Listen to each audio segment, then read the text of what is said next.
Olá, tudo bem? Meu nome é Leci, sou professora de Química e a partir de hoje nós vamos resolver questões do Enem e também, se vocês quiserem, é só deixar no comentário alguns assuntos que sejam pertinentes, o que vocês achem que estão com dúvida. Vamos lá começar com a resolução do Enem com o vídeo de hoje? Essa questão é uma questão do Enem de 2009 e fala a seguinte forma: vários combustíveis alternativos estão sendo procurados para produzir a demanda por combustíveis fósseis. Antes da gente continuar a questão, vou dar uma pinceladazinha do que seja combustíveis fósseis. Lembra que é formado por processos naturais, decomposição de organismos mortos soterrados. Temos como exemplo o carvão mineral, o gás natural e o petróleo. Bom, então vamos voltar para a nossa questão. Veja só, aí ele diz ainda, cuja queima prejudica o meio ambiente devido à produção de dióxido de carbono, CO2, emissão de CO2 na atmosfera. Ele também deu, galera, ó, massa molar, 44 gramas por mol. Três dos mais promissores combustíveis alternativos aqui na tabela, ó, são hidrogênio, metano e etanol.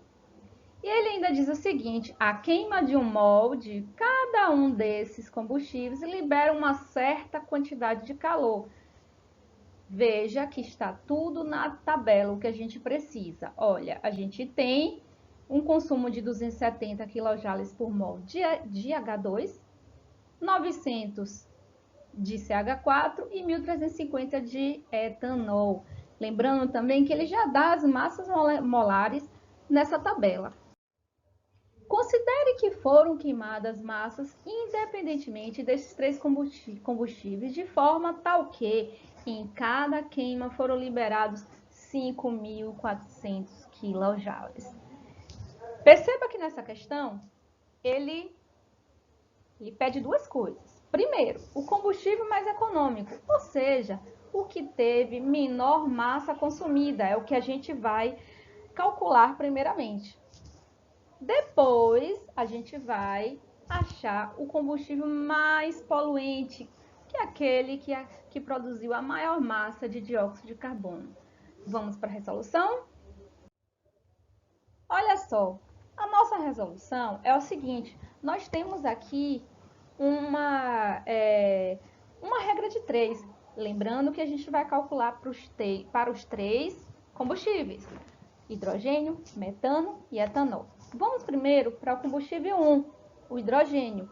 Lembre-se que na tabela ele diz que um mol consome 270 kJ. Quantos mols consome 5.400 kJ que ele dá no enunciado? A gente faz uma regrinha de 3 aqui e calcula, tá? Isso aqui, 270 vezes N igual a 5.400 vezes 1, que dá esse valor aqui e que dá 20 mols. Agora, lembrando que a gente, conhecendo essa fórmula, o número de mol, igual a massa sobre massa molar, é só a gente substituir, galera, ó. Ele pede a massa consumida. Então, vai ser massa consumida igual a número de mol vezes massa molar. O número de mol a gente acabou de achar que é 20. E a massa molar está lá na tabela, que é 2. Então, nós temos 40 gramas de hidrogênio consumida. Vamos para o combustível 2. O combustível 2 diz o seguinte: 1 mol está para 900 kJ. Quantos mol está para 5.400? Fazendo a mesma coisa que a gente fez lá em cima, a gente tem que 6 mols por litro. Desculpe, 6 mols de metano. Utilizando a mesma fórmula de cima, nós temos 6 vezes 16. Da onde foi esse 16? A massa molar do metano, que está lá na tabela. Então, dei 996 gramas de metano.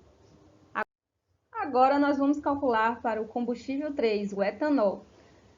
Observe pela mesma regra de 3, agora com 1.350, nós temos 4 mols de etanol.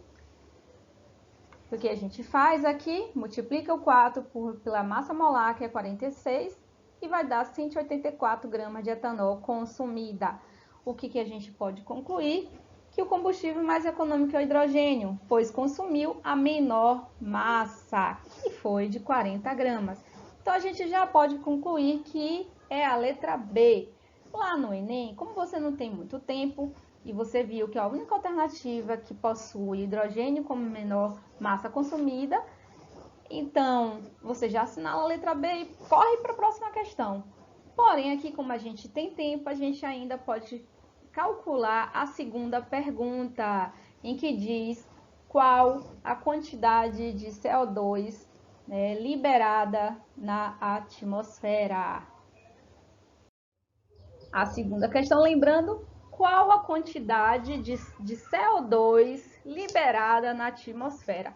É lógico, galera, que a gente vai retirar o hidrogênio. Dos 3 combustíveis, a gente só vai calcular para 2 combustíveis, o metano e o etanol. Por quê? Porque a gente já viu que o hidrogênio é que consome a menor massa. Então, não é óbvio que ele não liberaria maior quantidade de CO2 na atmosfera. Quem vai ser? Ou o metano ou o etanol. Olha só, uma pausa só para falar da reação de combustão. Quando ele fala queima de combustível, reação de combustão, gente, é a mesma coisa. A gente pega o material, consome oxigênio e libera CO2 mais água. Mas, professora, todas as questões vão ser iguais? Vão ser. O que muda é o material que está sendo queimado e o balanceamento químico, galera. Olha só, nesse caso a gente realizou o balanceamento químico, que é 1 mol de metano está para 1 mol de CO2. Então, isso quer dizer que, olha só, isso quer dizer que 1 mol de metano também libera 1 mol de CO2 e também a gente pode dizer que o número de mol do CO2 também vai ser 6 mols. Esses 6 mols foi da onde a gente calculou? Na primeira pergunta, tá? Utilizando aquela mesma fórmula, número de mol igual a massa sobre massa molar, substituindo, nós temos 6, que é 6 mols, vezes 44, que é a massa molar, que também está na enunciado, e a gente observa que liberou 264 gramas de CO2 na atmosfera. Quem? O metano. Agora a gente vai fazer para o etanol. Perceba que nesse caso o etanol é 1 para 2, então ele não vai ser o valor igual. Aí a gente vai fazer uma nova regra de 3. 1 mol está para 2 mols. 4 mols que a gente calculou da pergunta passada está para quanto? Aí a gente observa que é 8 e multiplica 8 vezes 44, por quê? 44 é a massa molar, que dá 352 gramas de CO2.